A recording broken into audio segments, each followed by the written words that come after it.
हो गया ना। तो पोटेंशियल डिफरेंस हम लोग लास्ट पॉइंट में पढ़े थे,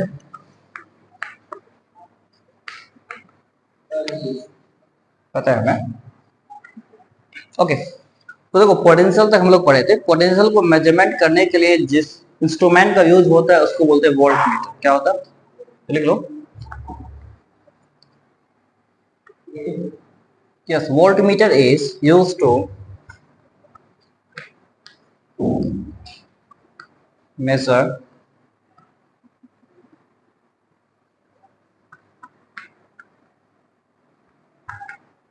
potential difference।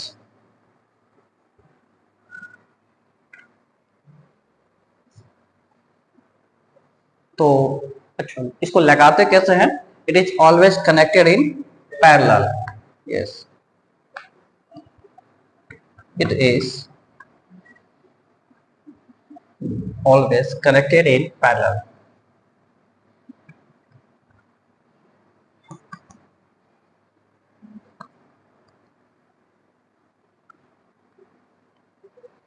And the third point is there, voltmeter has very high resistance। What is that?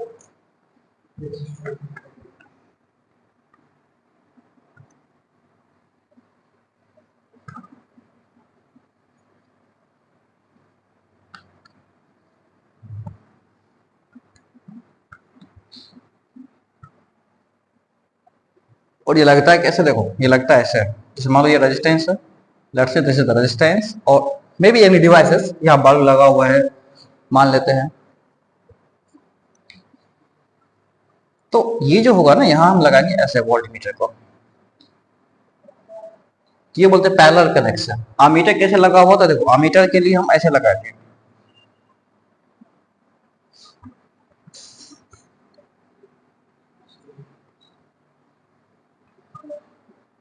Metre ऐसे लगता है, वोल्ट मीटर ऐसे लगता है, दोनों में ये डिफरेंस होता है। इसको बोलते हैं पैरेलल कनेक्शन, इसको बोलते हैं सीरीज कनेक्शन, है ना, ये ध्यान रखना।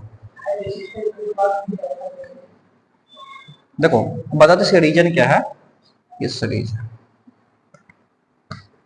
इसका हाई रेजिस्टेंस इसलिए है कि करंट जब आएगा ना ये, तो करंट ऐसे चल के इधर से जाएगा, इधर से नहीं जाएगा। नहीं तो अगर मान लो इसका रेजिस्टेंस कम हो जाए ना, तो ये बल्ब भी जाएगा ही नहीं, ये करंट करंट इसी से होके चला जाएगा, बल्ब ही बुझ जाएगा। इसलिए इसमें इतना हाई रेजिस्टेंस है कि करंट इधर से नहीं जाएगा, इधर जाएगा। और ये उस टाइप से डिजाइन किया जाता है कि जरा से करंट जाने पे भी ये बता देगा कि कितना वोल्टेज ड्रॉप करना है ना, उस तरीके से डिजाइन किया गया है। अब ये सीरीज में इसलिए करंट इधर जाएगा इसके अंदर से, क्योंकि इसका रेजिस्टेंस बहुत कम होता है, तो अंदर से तुरंत करंट फ्लो कर जाएगा, है ना। और ये मान लेते हैं बल्ब लगाया हुआ, this is the bulb, this is also bulb, है ना।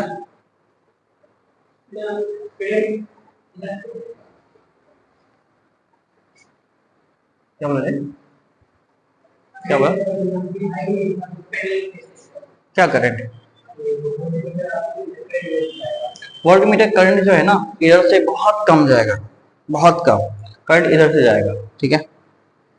अब तुम ही सोचो, अगर करंट इधर चला गया तो बल्ब जलेगा ही नहीं, इधर से करंट नहीं जाएगा, इधर से करंट चला गया, और जो डिवाइस लगाए थे आप, इधर से करंट की वोल्टेज कितना ये ले रहा है बल्ब, उसको रीड करने के लिए, और उससे करंट ही नहीं जाएगा, तो वो रीड क्या करेगा? इसलिए इसका रेजिस्टेंस हाई होता है, ताकि इन दोनों के बीच का वोल्टेज कितना ड्रॉप हुआ वो पता कर सके, मीटर इससे कितना करंट जा रहा है वो रीड कर सके, है ना, इसीलिए। ओके, सो इसके बाद आगे हम बात करने वाले हैं next.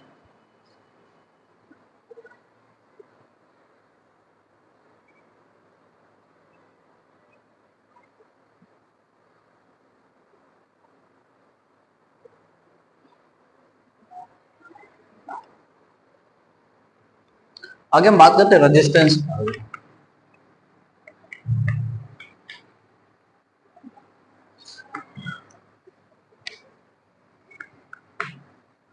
Resistance is an obstacle whenever the current flows through a wire, or you can say the properties to oppose the electric current is called resistance।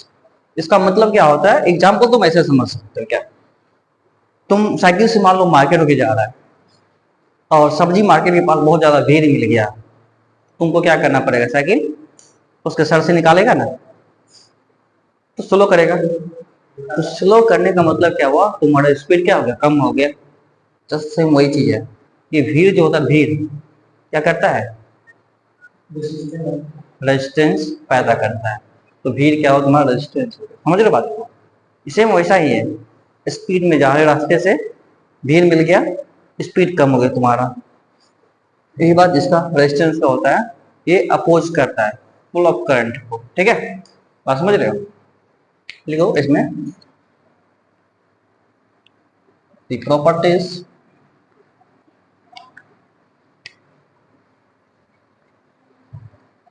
of material to oppose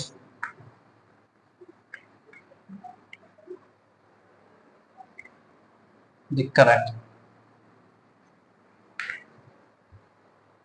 resistance एक properties बन जाता है किसी भी material का जो current को, full of current को अपोज करता है।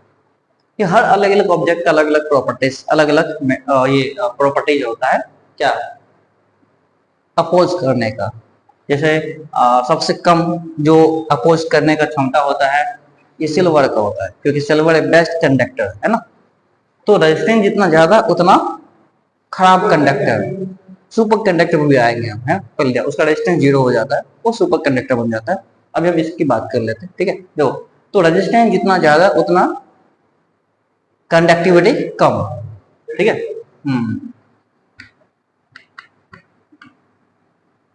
रेजिस्टेंस अगर बढ़ेगा, इसका मतलब बढ़ना, increases, resistance increases, conductivity decreases.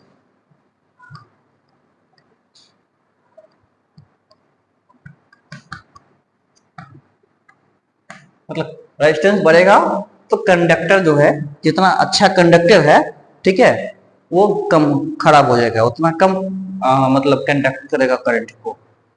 Resistance बढ़ा, कंडक्टिविटी घटा, मतलब अच्छा कंडक्टर के लिए रेजिस्टेंस कम होना पड़ेगा। बता रहे कैसे पैदा होता है, अभी हम बताएंगे एक एक करके इलेक्ट्रॉन्स ड्रॉ करके, ठीक है। पहले जो समझा रहे समझो तुम, एक एक करके सारा तुम्हारा क्लियर हो जाएगा। बात है समझ में, ओके। तो हम कहेंगे resistance, yes, inversely proportional to conductivity।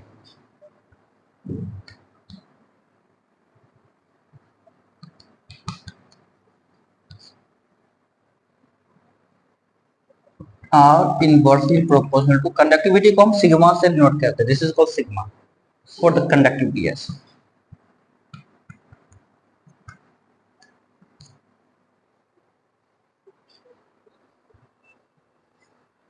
बात क्लियर। अब ये रेजिस्टेंस किसी भी कंडक्टर में आता कैसे, इसकी हम बात करें, है ना। हाउ द कंडक्टिविटी और resistivity, how the resistivity coming in a conductor.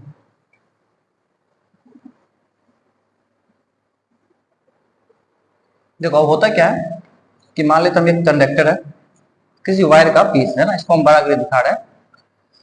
Let's say this is the conductor, हाँ, and we have this conductor is full of electrons, yes और नो। इसमें बहुत सारे इलेक्ट्रॉन्स होते हैं,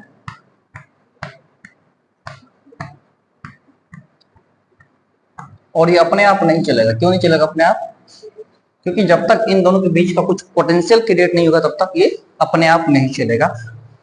it means to follow the electron there should be a potential difference, then electron start flowing. हाँ, इसको हम फॉलो करने के लिए बैटरी से कनेक्ट करते हैं। किससे, बैटरी से हम कनेक्ट करेंगे इसको हम। और मान लेते हैं बैटरी लगाने के बाद इसमें एक नेगेटिव एक पॉजिटिव क्या बनता है, प्लेट। यहाँ पे मान लेते हम, यहाँ पे नेगेटिव बन गया और ये पॉजिटिव बन गया। इससे क्या होता है, बैटरी लगाने से इन दोनों के बीच में, है ना, एक इलेक्ट्रिक फील्ड डेवलप होता है। इलेक्ट्रिक फील्ड जो है ये पॉजिटिव से नेगेटिव बनता है, ठीक है। तो इलेक्ट्रॉन जो है ये एक्चुअली है कौन सा, नेगेटिव चार्ज है, तो पॉजिटिव की ओर जाएगा। इलेक्ट्रिक करंट जो है ये नेगेटिव वाला जो प्लेट है इसको रिपेल करेगा, पता है तुमको। Negative will repel to negative and positive will attract to negative. हाँ, स्टार्टिंग में पाए थे चार्ज के बारे में, याद है ना। तो अब क्या होता है कि ये देखो, ये इधर जाना चाहेगा, बहुत ही हाई स्पीड से खींच रहा है इसको, और ये भी जाना चाहेगा, सारे जाना चाहेगा। तो जाने के चक्कर में क्या होता है, ये इतने स्पीड में होता है, इसे टकरा जाता है, इलेक्ट्रॉन से टकरा गया। अब जब ये टकरा गया, नेगेटिव नेगेटिव से टकराएगा, तो ये फिर हो सकता है टकराने के बाद इधर चला जाए, ये इसे आया फिर टकराए इधर आ जाएगा। मान लो यह कि और इसे टकरा के इधर चला गया, फिर इधर आए टकरा के, फिर इधर आएगा, ये घूमते घूमते घूमते तब यहाँ पहुंचेगा। बात समझ रहा है। हाँ, तो इतना ज्यादा ये टकराता है, इस टकराने से क्या होता है, रेजिस्टेंस पैदा होता है। क्या होता है, रेजिस्टेंस। तो हम क्या, नहीं होगा, इलेक्ट्रॉन इलेक्ट्रॉन से रिपेल करेगा, टकराएगा तो वो तो अलग बात है। तुम किसी भी चीज से टकराएगा तो क्या होगा, करेगा। वैसे भी हम ये नहीं कह रहे, हम अगर मान लो तुम इस दीवार से भी तुम टकराओ तो क्या होगा, back law of Newton third law होता है ना। तो ये तो सेम नेगेटिव नेगेटिव नेगेटिव से टकरा रहा है ना, तो फिर प्रॉब्लम तो होगा ना। तो यहाँ से और पीछे जाता है, ये टोटल जो अब क्या होता है कि इस पूरा जरा सा, ये अगर इतने सारे एक्चुअली कॉलिजन होने के बाद ये थोड़ा सा आगे खिसका इलेक्ट्रॉन, तो ये थोड़ा सा जो आगे खिसका, इसको बोलते हैं ड्रिफ्ट वेलोसिटी। ड्रिफ्ट क्या बोलते हैं, ड्रिफ्ट का मतलब खिसकना होता है, तो ड्रिफ्ट वेलोसिटी, कि किस वेलोसिटी से इलेक्ट्रॉन आगे खिसक रहा है, टकरा उकड़ा के, है ना। कुछ देर के बाद, अच्छा मान लो ऐसे रूम में तुमको बंद कर दे अंधेरा में, ऐसा किसी रूम में, और तुम्हें पता नहीं है किधर रास्ता है ना। तो तुम क्या करेगा, रात में जगेगा, इधर टकराएगा, फिर चेक करेगा, अच्छा यहाँ गेट नहीं है, फिर कहीं और टकराएगा, इधर चेक किया गेट नहीं है, ऐसे हो गया ना। बात समझ रहा है। तो फाइनली क्या होता है कि तुम गेट की तरफ जो बढ़ा टकराने के बाद, तो गेट की तरफ जो गया उसको बोलते हैं ड्रिफ्ट वेलोसिटी। बात समझ रहा है। तुम समझ रहे हो। तो that is the what, the velocity towards the exit pole or this positive plate is called drift velocity of electron, है ना। बात क्लियर है। तो अब रेजिस्टेंस ऑफ काउज क्या है, पता चला तुम्हें, what is the cause of resistance.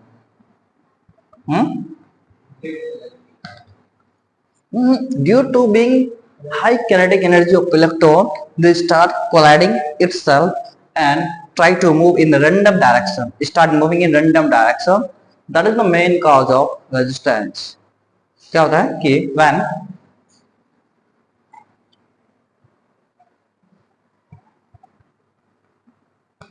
electric field is applied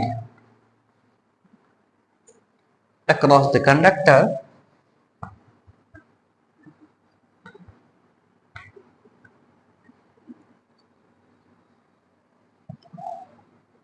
then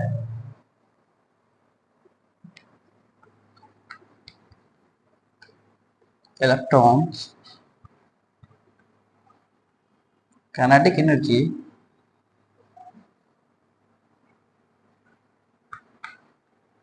increases due to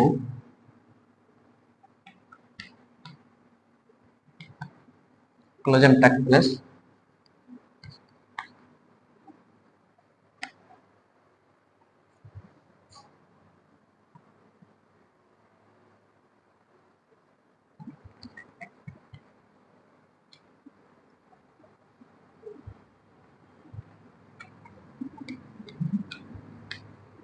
moving in random direction. Due to collision take place and electrons start moving in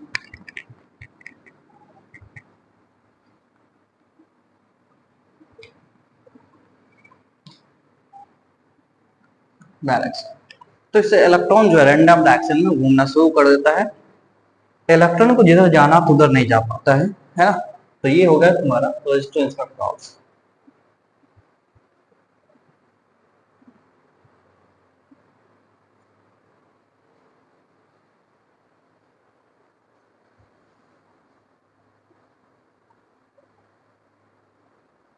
क्या तो उसको देख लो।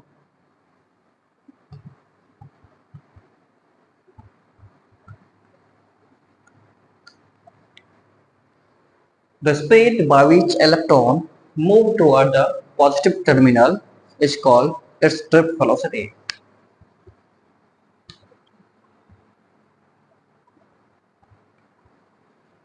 The velocity और speed, हाँ तुम कुछ भी इसमें कह सकते हो, by which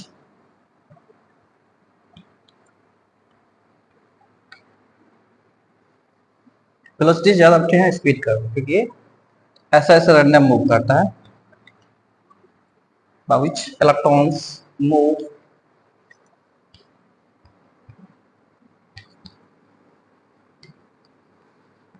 towards positive terminal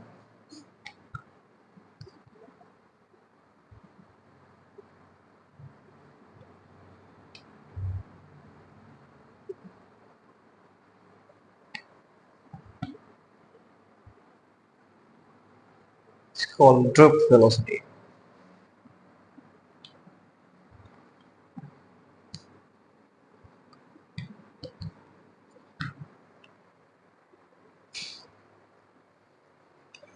यहाँ से यहाँ तक आने में जो एक टक्कर से दूसरे टक्कर के बीच के टाइम को कहते हैं रिलैक्सेशन टाइम। क्या बोलते हैं? द सक्सेसिव टाइम बिटवीन और the time between two successive collision is called relaxation time, है ना। तो ये हमारे सिलेबस में भी है, नहीं तो जान की कोई दिक्कत नहीं है, जानने से कोई जरूरत भी नहीं है। और इनको टाउ से डिनोट करते हैं, किसे? टाउ से। ये टाउ टाउ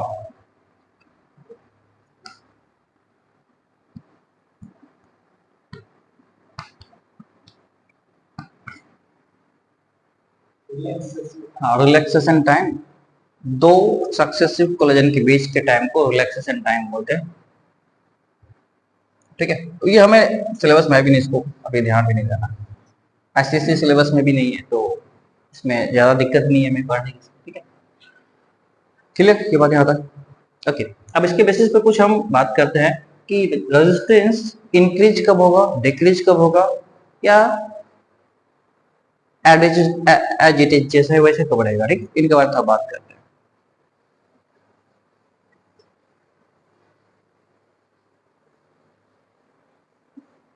ओके, तो रेजिस्टेंस जब किसी भी कंडक्टर का, ठीक है, कंडक्टर का टेम्परेचर बढ़ेगा तो रेजिस्टेंस बढ़ेगा। ठीक, लिख लेना, in conductor if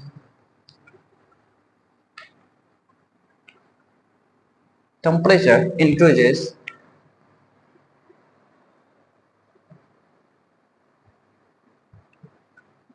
in a conductor,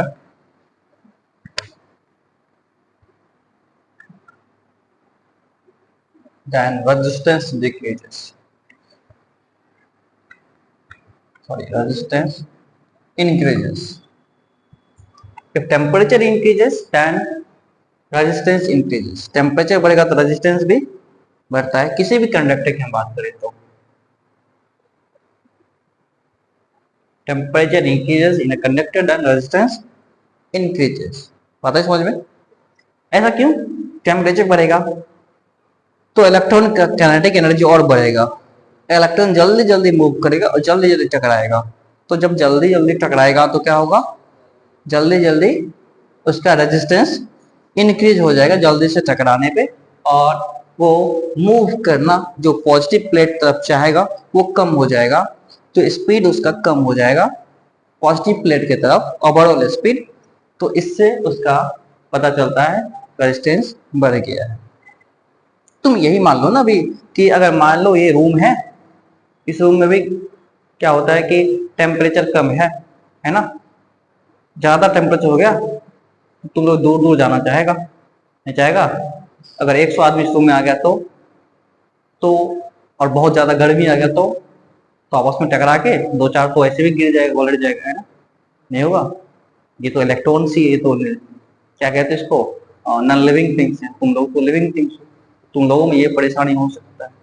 तो इलेक्ट्रॉन जैसे बढ़ेगा वैसे क्या होगा? रेजिस्टेंस बढ़ेगा। ये कंडक्टर की बात है। अब सेमी कंडक्टर में ठीक इसका उल्टा हो जाता है। देखो, ठीक है। इफ टेम्परेचर इंक्रीजेस, देखो ऊपर वाला एरो इंक्रीज बताता है, नीचे वाला एरो डिक्रीज बताएगा, ठीक है। Then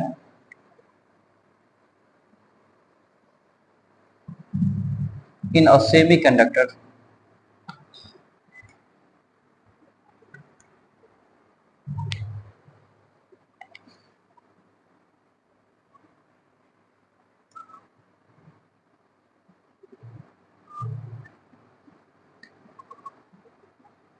then resistance decreases.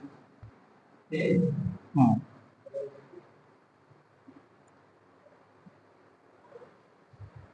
Then okay, resistance decrease. Semiconductor में थोड़ा उल्टा होता है क्या, इसमें कंडक्शन बॉन्ड और वैलेंस बॉन्ड अलग अलग होता है। देखो ध्यान से अगर तुमको बताए तो वो से बेसिकली समझने से तुम्हारे पास तुम्हें कोई फायदा नहीं है, ये पॉइंट्स याद रखना जरूरी है। इसका रीजन क्या फिर भी हम समझाते हैं, मेरा फर्ज है समझाना। नहीं तो कुछ बच्चे देखेंगे यूट्यूब पे भी बोलेंगे सर को नहीं आता होगा तो छोड़ ये टॉपिक है ना, तो ऐसा कोई बात नहीं। देखो इसमें दो बैंड होता है, एक होता है कंडक्शन बैंड है ना, एक होता है वैलेंस बैंड। तो हम अलग अलग दिखाते हैं है ना, कंडक्शन बैंड और वैलेंस बैंड। वैलेंस बैंड का काम होता है इलेक्ट्रॉन के चारों ओर चक्कर लगाना। जो इलेक्ट्रॉन वैलेंस बैंड में है ये एटम के चारों ओर चक्कर लगाता है, ठीक है। तो जो कंडक्शन बैंड में है फ्री इलेक्ट्रॉन्स, ये क्या करेगा, ये क्या करता है, इलेक्ट्रिसिटी कंडक्ट करता है ना। तो जैसे हम इसका टेम्परेचर बढ़ाते हैं, कुछ इलेक्ट्रॉन्स वैलेंस बैंड में इतने ज्यादा स्पीड में आ जाता है कि इधर से मूव करके इधर आ जाता है ना। तो कुछ इलेक्ट्रॉन इसमें आ गया। अब बताओ इलेक्ट्रॉन बढ़ गया तो तुम शुरू की बात करो, आई कर लो क्या होता था, क्यू बाई टी। क्यू क्या हो, एनी होता है ना। अब इलेक्ट्रॉन अगर बढ़ गया तो क्यू बढ़ गया, क्यू बढ़ गया तो आई बढ़ गया। तो यही रिलेशन है इसमें कि अगर हम चार्ज को बढ़ाते ओवरऑल तो करंट भी बढ़ जाता है। तो वैलेंस बैंड से कंडक्शन बैंड में जैसे आया, अब इलेक्ट्रॉन इसके पास उतना है नहीं कि आपस में टकराएगा, इसके पास कुछ कमी इलेक्ट्रॉन है और हीट करने से कुछ इलेक्ट्रॉन इसमें आ जाता है। तो इस वजह से अब बताओ आई बढ़ गया, करंट बढ़ गया तो रेजिस्टेंस घटेगा। अब इसके बाद हम देखेंगे करंट बढ़ गया तो रेजिस्टेंस कैसे घटेगा, ये ओम्स लॉ पढ़ने के बाद हमें कुछ क्लियर होगा। याद क्लियर है, अरे नहीं तो बताओ। अब यहाँ तक नोट कर लो फिर आगे हम बात करते हैं। सेमीकंडक्टर का एग्जांपल हो गया तुम्हारा सिलिकॉन हो गया, जर्मेनियम हो गया, आर्सेनिक हो गया, एंटीमनी हो गया, ये सब तुम इतने सारे है ना, इसमें सारे भी तुम लिख सकते हो, ठीक है। अच्छा हम बात कर लेते हैं यहाँ पे अब आगे किसका, इंसुलेटर का। इंसुलेटर में टेम्परेचर बढ़ेगा तो क्या होगा, तो लिखो इंसुलेटर के बारे में।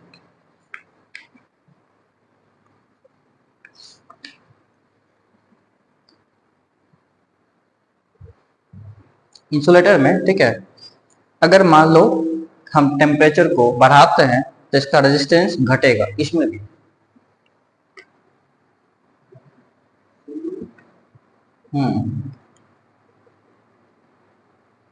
if temperature of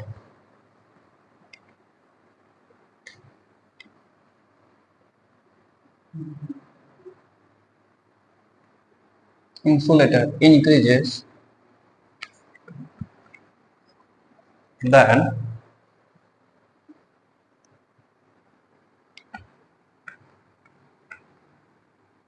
resistance decreases। और ये तीनों बात जो है तुम्हें कंडक्टर का, इंसुलेटर का और सेमीकंडक्टर का अच्छे तरीके से याद रखना है क्योंकि इस पर बहुत क्वेश्चन बनता है ना। इंसुलेटर नहीं ना, सेमीकंडक्टर का तो बहुत अच्छा है, उसमें तो और अच्छी बात है, टेम्परेचर बढ़ेगा तो अच्छा कंडक्टर बन जाता है वो। मोबाइल गर्म होना अलग अलग चीज पे डिपेंड करता है ना, उसका मोबाइल का जो मतलब ब्लास्ट होता है वो अलग अलग चीज पे डिपेंड करता है। जैसे मान लो क्या होता है कि जैसे उसमें करंट जा रहा है, टेम्परेचर बढ़ गया तो उसमें बहुत सारे कंडक्टर होता है। कंडक्टर में क्या होता है, जैसे टेम्परेचर बढ़ेगा रेजिस्टेंस और बढ़ जाता है उसमें, बात समझ रहे हो। रेजिस्टेंस बढ़ेगा तो और ज्यादा हीट पैदा होगा उसमें, और ज्यादा टेम्परेचर बढ़ेगा, है ना। एक तो टेम्परेचर बढ़ गया, ऊपर से रेजिस्टेंस बढ़ गया, और हीट पैदा होना शुरू हो गया, इससे हो जाता है मोबाइल ब्लास्ट, है ना। इंसुलेटर की बात कर रहे थे यहाँ पे, ठीक है। अब ओम्स लॉ क्या कहता है, लिखो Ohm's law.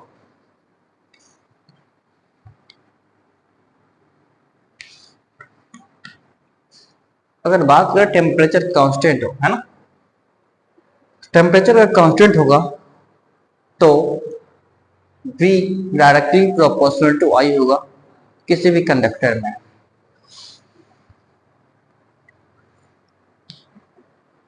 Eight constant temperature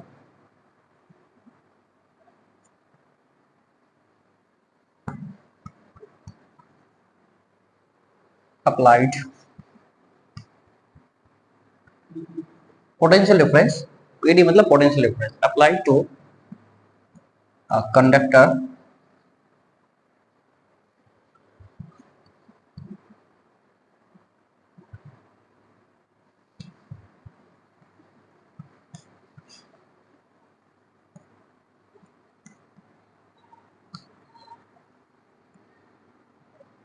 directly proportional to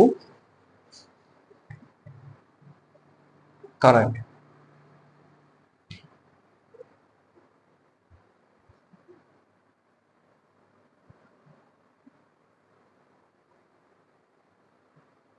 ठीक है, इन क्रॉस सेक्शन हो गया कोई कंडक्टर के पार्ट की हम बात कर रहे हैं। इसको मैथमेटिकली देखें ना तो ये होता है mathematically B directly proportional to I। जब टेम्परेचर सब फिक्स हो, टेम्परेचर चेंज नहीं होगा, तभी ध्यान रखना। और इसी में आता है V equal to I time R. R पता ही रेजिस्टेंस है,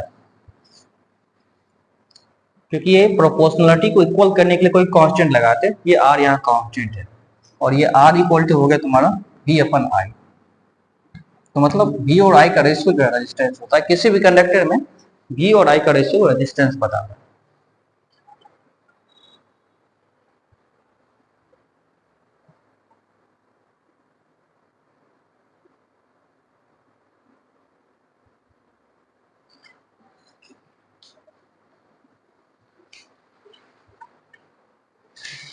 ठीक है तक। अच्छा, रेजिस्टेंस का ऐसा यूनिट क्या होता है, ओम होता है। क्या होता है ऐसा यूनिट ऑफ रेजिस्टेंस